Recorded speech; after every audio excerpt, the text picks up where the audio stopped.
오늘은 우리 국민들이 뽑은 대통령을 거부해야 될지도 모르는 날입니다. 예상대로 오늘 대통령이 간호법 거부권을 행사한다면 이는 단지 간호법 거부에 그치는 게 아니라는 점을 지적합니다. 임기 2년차 첫 국무회의에서 국민과 약속을 파기하는 것이고 또다시 국회 입법에 거부권을 행사하는 것입니다.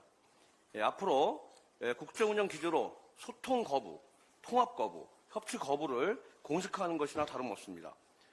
첫째, 야당은 말할 것도 없고 국회까지도 국정운영 파트너로 인정하지 않겠다는 뜻으로 받아들일 수밖에 없습니다.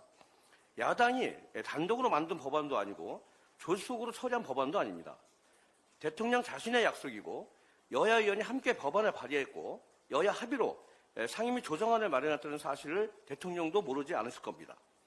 그런데도 거부권을 앞세우는 모습에서 어떻게 소통하고 협치할 의지가 있다고 볼 수 있겠습니까?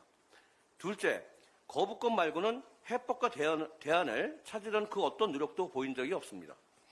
지역간 갈등을 거부권 행사의 핑계로 삼는데 이는 스스로 윤석열 정부의 무능과 무책임을 고백하는 것에 불과합니다. 상임위를 통과하고도 1년입니다. 갈등을 조정하고 중재할 생각이 있었다면 시간은 충분했습니다. 그 시간 내내 마치 결론은 거부권으로 정해둔 것 마냥 두 손 놓고 있었습니다. 갈등을 해소하면서 공약을 실천할 방안을 찾아보라고 지시했다는 이야기도 들어본 적이 없습니다. 그래놓고 지금 와서 갈등 확산 운운하며 아예 없던 일로 하겠다는 것입니다. 이거는 무능과 무책임 말고 다른 어떤 말로 설명할 수 있겠습니까? 셋째, 대통령의 거부권 행사를 위해 정부와 여당의 고위급 인사들이 머리를 맞대고 사실이 아닌 주장을 내세웠습니다. 고위 당정은 책임 정치를 실천하기 위해서 하는 휴회차라고 이해하고 있습니다. 그런데 그 고위 당정에서 책임 정치를 내팽개치는 거부권 행사를 건의했습니다. 심지어 제시한 근거도 엉터리입니다. 사실이 아닌 가짜뉴스와 정치적 선동까지 끌어들여 명분을 만들려고 했습니다.